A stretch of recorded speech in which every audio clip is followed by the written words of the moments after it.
This is Talk Business and Politics with Roby Brock. I'm Roby Brock. Welcome to today's Talk Business and Politics Daily. Joining me today, Representative Jeff Wardlaw. He is the chairman of the House Public Health Committee. He's also the lead sponsor on a bill to bring nitrogen gas as a form of state execution. That was debated in the House today. We'll talk about that and where we stand on healthcare funding in the state of Arkansas. Plus, the governor has rolled out her details on how to repeal completely the last vestiges of the grocery tax. All of this and more on today's Talk Business and Politics Daily. Talk Business and Politics Daily is sponsored in part by Impact Management Group and Power. It's right there, waiting, ready to go when you are. Connect this, click that, unconnect and go every day. Delivered by your electric cooperative. Each unique, always united, and completely local. Born from a mission to provide dependable, sustainable, and affordable power to every corner of Arkansas. And delivering on that promise for a brighter Arkansas every day. It's the local hometown cooperative way. Better connected. Together. The Electric Cooperatives of Arkansas. Governor Sarah Sanders rolled out details earlier today on how she plans to officially end the remaining 1/8 of a cent sales tax on groceries at the state level. Does not affect cities or counties, but it does affect the state sales tax on groceries. Here's the details. Grocery Tax Relief Act would repeal the last of the state's grocery taxes, which previously were reduced under Governors Mike Beebe and Asa Hutchinson. Sponsors of the legislation will be Senator Bart Hester, Republican of Cave Springs, and Representative Kendon Underwood, also Republican of Cave Springs. Ending the remaining tax on food ingredients would reduce state tax collections by $10.9 million. The bill would not affect county and municipal grocery taxes. The change would go into effect January 1st, 2026. Of course, you can read more about this at our website at talkbusiness.net. When we come back, Representative Jeff Wardlaw, Republican of Hermitage, chairman of the House Public Health Committee. We're back right after this. Talk Business and Politics Daily is sponsored in part by Capital Advisors Group and in the Navy, I train recruits. At Walmart, I recruit veterans. So many veterans have built their careers here. I served in the Army for 11 years. I was promoted 4 times. Been with Walmart 9 years. I've been promoted 5 times. I started as an hourly associate, and now I run the store. 430,000 veterans hired in the last decade. That's more than serving in the U.S. Navy today. There's no better place for veterans to work. Connection. It's the heart of what we do. It's why we work to better the communities where we live and work. It's why we're expanding to get people connected and create digital equity programs that support affordable internet and digital literacy. We're leaders for positive change. From the way we empower our people, clients, and communities to the way we care for our planet. We live our values every day. We're Cox Communications, and we're pleased to connect with you. Joining me now, Representative Jeff Wardlaw, Republican of Hermitage. He is the chair of the House Public Health Committee. Always good to catch up with him and have you with us. Thanks for being here, Representative Wardlaw. Thank you, Roby, for having me here today. All right, big debate today in the House on this nitrogen gas bill. You've been through it once before in the committee hearing. There's going to be a lot of emotional testimony, but you do seem to have the votes to get this through. Tell me why this is the right method for state executions going forward. I think I'm going to be very careful with that word right. I'm a pretty good stickler about definitions of words in the English language, but I think it's the only method that we can procure the drug or the gas in order to execute someone at this time. And as I said in committee, those family members down in Fordyce, This has nothing to do with their case, as I said in committee, but they came to me and wanted something done on Arkansas's death penalty. And when I went to the AG's office, this was the best option out there. And when you look at the Alabama cases that were brought up in committee, they only have 1 instance out of 6. And that 1 instance, it did show where the inmate held his breath. And I know that's a tough subject. It's a very sensitive subject. When you're talking about human life, it's always sensitive. But we got to get our death row back moving, and nitrogen gas seems to be the best option out there at the moment for that.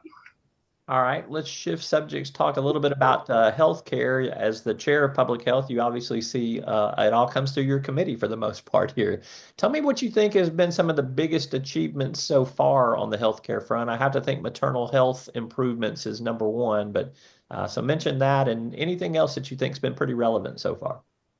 I'm going to tell you the maternal health bill was 100% the best thing we've done so far. We've seen a lot of members' bills since then. Looking forward to seeing where we're going to go with Medicaid expansion and how we're going to tackle that going forward. With all the rumors we're seeing out of DC with the match rate and all the things that are going on, it's going to be real fun as an arbitrary term, but real fun to try to put this thing together here at the last of the session. But I think in the next 2 weeks, you'll see a bill drop that will address the work requirements, will address the new expansion model, whatever that looks like. I'm really careful to speak on that at the moment because it's not ironed out yet amongst leadership or members. So we have some meetings tomorrow. We have some meetings Thursday, and hopefully by the beginning of next week, we should be able to drop a bill. So obviously I'm going to be respectful of the sensitivity that you have on all of that there, but that the Congress passed an $880 billion cut to Medicaid funding, still has to get through the Senate, and there is some skepticism as to whether or not that will, but kind of express what the conversations have been, the concerns have been with Medicaid funding cuts. That seems to be an area where I think there would be some consensus that we need to protect the most vulnerable in this state. I would agree, and I don't know that we're real sure where all these cuts actually get applied at the moment.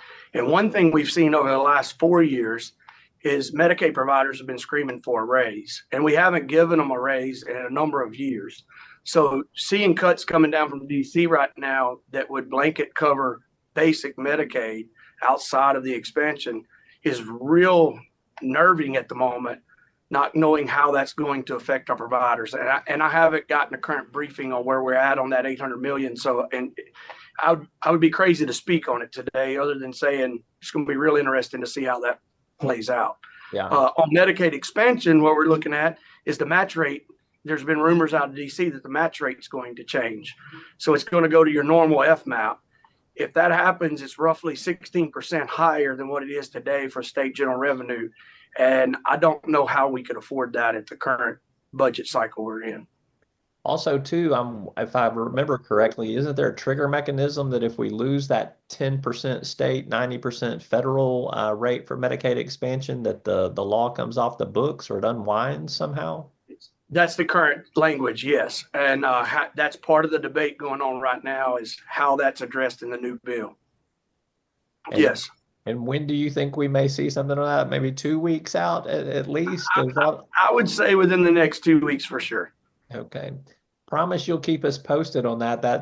I think that has some huge ripple effects across the state of Arkansas for sure. Yep. And if you would like, I'd come back and do an interview once we have that all worked out. But it's normally, you know me well enough to know, normally I'd speak to things that I'm certain about. There's so many uncertainties in where that language is going to fall at the moment. I'm very careful to speak about any of it. Yeah, I understand and respect that. Last question for you. Kind of what are you looking forward to in the final weeks of the session here that you still have to deal with?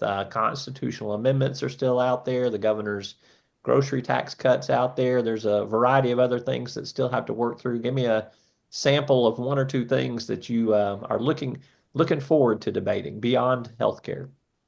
Well, I have a little rice bill out there that I'm very excited about because if you look at the current markets, the rice markets have been plummeting lately with the talks of the tariffs and all the things that are going on.